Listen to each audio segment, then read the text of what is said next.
Hoje estou aqui na TV Relacionamento para falar um pouquinho das minhas atividades, mas principalmente desse último filho aqui que eu organizei justamente com Fabiano Zabanella e Juliana de Gentil, um trabalho da nossa SOBRAT, Sociedade Brasileira de Teletrabalho.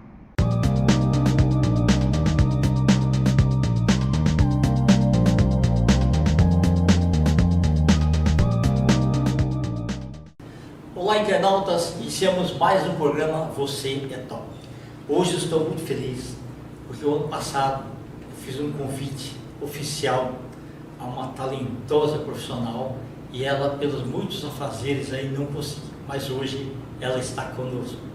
Uma extraordinária Claudete Takahashi. Gratidão, viu? Gratidão, muito obrigado. Tá? Eu que sou muito grata, um prazer enorme estar aqui no seu programa. Ok. Muito obrigada. Claudete, conta um pouquinho para os nossos internautas onde você nasceu, um pouquinho da sua trajetória profissional, como que você acabou descobrindo que realmente é da área de humanas mesmo, né? E como que você foi desenvolvendo todas essas coisas. Fica à vontade. Bom, eu nasci aqui em São Paulo, né? E cidade que eu amo de paixão, que dedico aí aos meus estudos. E desde pequena eu sempre tive muita paixão pela música, pelo movimento, sempre fui apaixonada por isso e sempre falava, eu quero ser professora, né? Falava para minha mãe, para meu pai. E aí comecei a ter o gosto, né, da dança, né, da música, isso sempre me motivou, trazia, sabe, aquela coisa assim, eu quero isso para mim, para minha vida e passar também, não só dançar, mas passar os conhecimentos para as pessoas.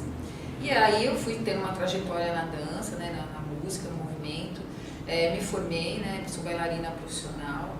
E aí no paralelo eu queria também descobrir novas estratégias e metodologias para ensinar a dança, não só dançar.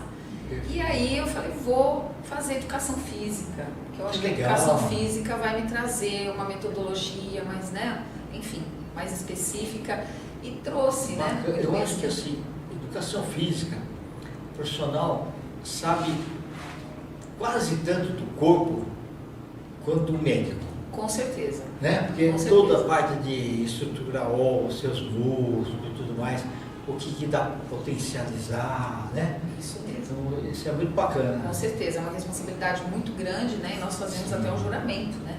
Sim. Cuidar do corpo das pessoas. E quando a gente fala corpo, não é só o corpo físico, né? Exatamente. Uma atividade física, seja uma dança, uma caminhada, uma ginástica, ela trabalha também, né? Os outros corpos que a gente fala que nós temos. E o nosso corpo mental, emocional. Isso, equilíbrio, né? Um equilíbrio total, né? Então, eu primo muito por isso, né? Da gente levar essa informação para as pessoas que estão fazendo atividade física, que nós temos que cuidar da nossa saúde como um todo, né?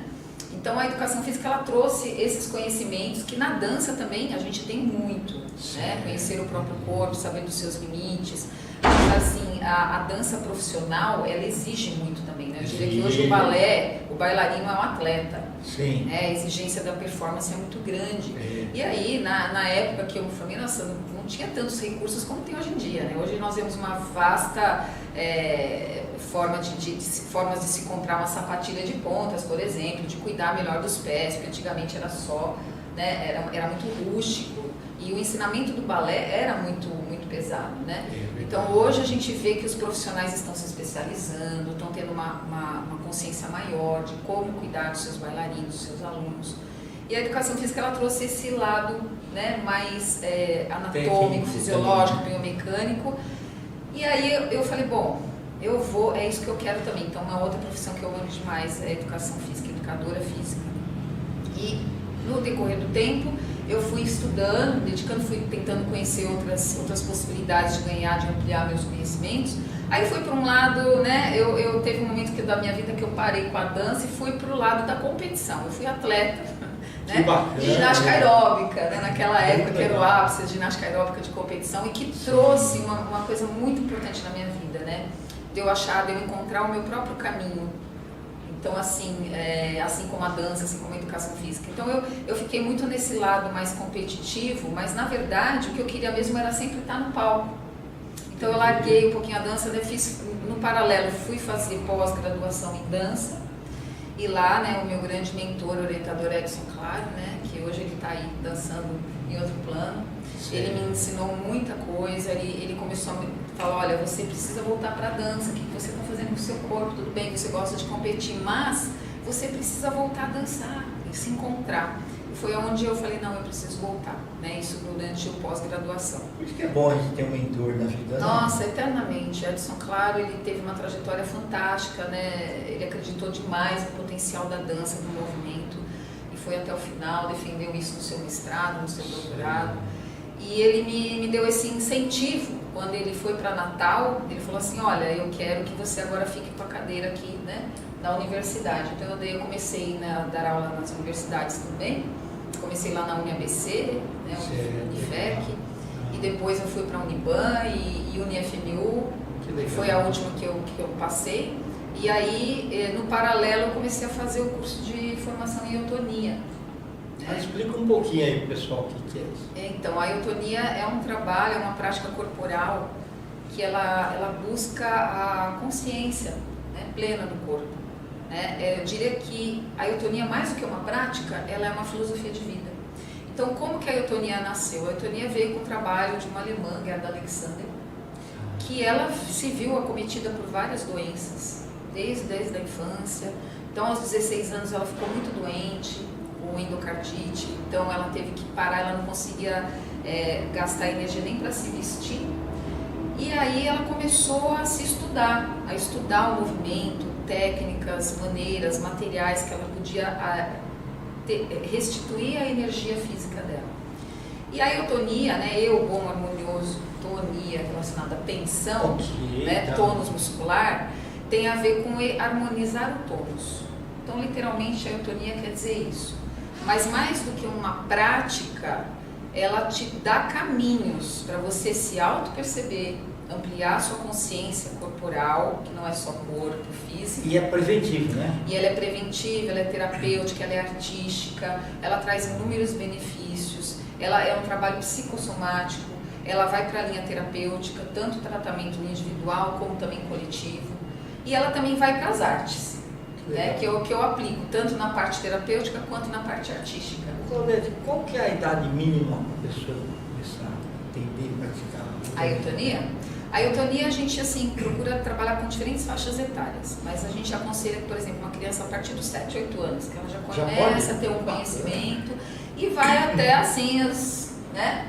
80 pode, né? Daí, eu tenho alunas de 87 anos, eu tenho alunos de 15, de 27, de 30, então, que fazem eutonia, que fazem dança, e a gente eu levo, né, a gente respira lá no meu estúdio. Hoje eu tenho um estúdio de dança, que é o Equilíbrio Estúdio de Dança, que nasceu também por essa vontade de trazer um trabalho diferente, de mostrar a eutonia tá aí, ó, para todo mundo, porque é isso que a Gerda quis trazer, porque ela recuperou a saúde dela através da eutonia. É um exemplo fantástico da pessoa que falou assim, a medicina não está me ajudando. Eu vou buscar alguma coisa. Eu vou buscar alguma coisa por ela mesma, buscando os conhecimentos, muitas vezes sendo desacreditada por um monte de gente que ela deve ter conversado. Com certeza. Né, e conseguiu isso. E não que ela foi contra a medicina, ela sim, lutou, exato, né? A gente tem que realmente, né, ter esse lado preventivo. Mas muita gente não entendia na época. Não, e na época, a eutonia apareceu na Segunda Guerra. Né, na época lá de 45, 47, então assim, ela foi eu acho que ela foi uma visionária, porque ela estava na Alemanha, um país quente, né, aliás, um país frio, perdão, de um clima muito, para quem tinha uma endocardite, problemas como ela, os médicos até recomendaram, olha, você tem que sair daqui da Alemanha e ir para outro país, não sei o que e tal. Mas ela insistiu, ela falou, não, eu vou para a Dinamarca. Ela começou desde os 16 anos a estudar muito, começou a ser convidada a dar palestras com 16 anos, né, de idade.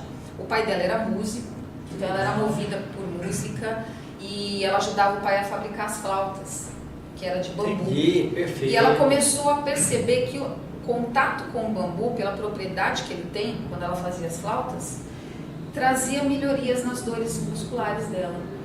E aí tem todo um estudo, Sim, é amplo, sim. mas assim, ela conseguiu restituir a energia física dela, emocional. Tem a escola, né, oficial de eutonia na Dinamarca, formou inúmeras pessoas. Aqui no Brasil nós temos muitos profissionais também, ainda é pouco perto do que a gente precisa ainda levar esse trabalho, mas em outros países, né, Itália, Argentina, todos os lugares a gente tem um eutonista por aí.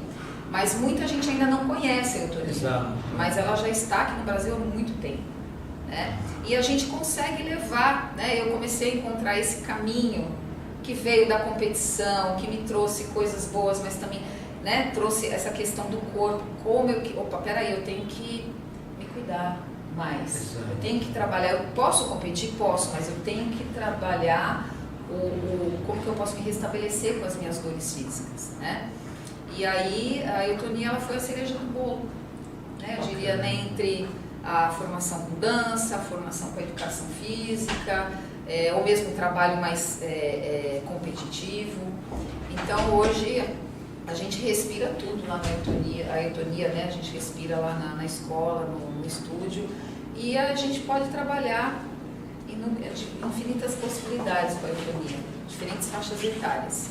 A criança, a partir dos 7, 8 anos, é melhor porque ela já começa a entender um pouquinho mais algumas ações mais complexas, né? Mas com crianças menores, a gente vai colocando a eutonia de uma outra forma, de uma forma mais lúdica. Então, crianças de 4, 5 anos, a gente traz esses materiais eutônicos que a gente fala, Sim. que são coisas simples, bambus, bolinhas, espaguetes, né? Enfim, castanhas, bexigas, tudo isso é um material que a gente trabalha na fazer eutonia. uma transformação, né? Exatamente, a gente ressignifica, né, Legal. para as pessoas. Que bacana. Olha, se você um dia precisasse fazer tudo de novo na sua vida, você faria?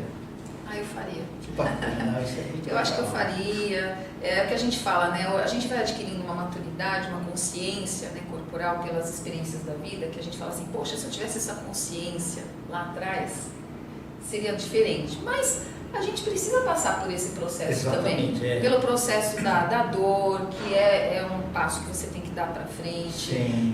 Te traz experiências, te traz formas de falar, poxa, eu quero fazer diferente, não é? Então, assim, e hoje eu vejo assim, a atividade física, a dança, seja a eutonia, o yoga, pilates, uma caminhada, né? Ela te leva para esse estado pleno de autopercepção, né? Então, ela amplia teu conhecimento corporal, mas na relação com o mundo, porque nós somos seres relacionais. E a dança, ela vem de encontro a isso, né? A esse resgate dos valores morais, sociais, e ela trabalha nessa amplitude total do ser humano. Então, e hoje a gente tem também o lado mais profissional, que eu estou reativando a minha companhia de dança, que é a Sensorium, né? Que eu fiz um espetáculo muito tempo atrás, em 2014, quando veio a ideia, depois 2015, 2016, nós fizemos uma passagem pelos céus, pelas fábricas de cultura, pelos SESCs, e aí a gente deu uma, né, cada um foi para um lado, e agora a pandemia trouxe, né, uma realidade diferente pra gente, e hoje eu estou muito feliz porque eu estou reativando isso, e voltando, e o estopim de tudo é Gerda Alexander e Pina Bausch, a grande expressionista alemã. Então eu falo que duas grandes artistas alemãs da minha vida que trouxeram um trabalho muito significativo. Então a gente faz um link do trabalho da Pina Bausch, que é dança-teatro, com a eutonia, né? E aí eu criei a Expansão do Sentido, que busca trabalhar com as relações humanas. O espetáculo ele mostra essas nuances de sentimentos, né? E que a gente eleva um pouquinho a alma humana. É isso que a gente quer trazer Quando nesse espetáculo. você reativar isso, traz os artistas aqui e vem falar pra gente também. Eu acho que a grande maioria das pessoas, ela nasce, cresce, desenvolve, mas muitas vezes ela vai para outro plano antes de imaginar que ela é uma máquina perfeita, e ela cuida bem do carro, mas às vezes ela não cuida dela. Exatamente. Então, eu brinco assim que a gente tem o carro, a gente tem o combustível e nós temos os alimentos, né? Nós temos aí todas as propriedades que um carro faz, né? Eu brinco assim, a gente até escapamento. É verdade. Mas tem que cuidar bem. Temos que cuidar do nosso corpo como um todo, porque o nosso corpo é a nossa máquina, nosso instrumento, é tudo que nós temos, né? Perfeito. E parabéns, uma história maravilhosa. Obrigada. Você depois um dia escrever um livro, né? E colocar, né? Esse é o meu segundo plano, né? O meu segundo sonho. O meu sonho primeiro foi minha escola, meu estúdio, que estamos há 18 anos. E agora eu tenho todo o material para escrever o livro, que é o meu próximo passo. Eu tenho editora, nós vamos conversar. Opa! Com certeza. Claudete, nós estamos em tantas cidades, eu quero que você volte outras vezes. Você pode deixar seus contatos, nós vamos escrever aqui também? Deixa sim. Bom, eu estou no Instagram como Claudete Takahashi Oficial, Facebook Claudete Takahashi, temos o Equilíbrio Estúdio de Dança, que é @Equilíbrio Estúdio, e será um prazer, né, que a gente possa aumentar a nossa rede de relacionamentos, né, pelas redes sociais. Perfeito. Ok. Legal, né? Deixa eu me despedir aqui da Claudete aqui, né? Dessa forma, com os agradecimentos, então, essa fantástica profissional Claudete Takahashi, nós vamos mais um Você é Top. Um grande abraço e até a próxima. Obrigada, foi um prazer. Obrigado, viu?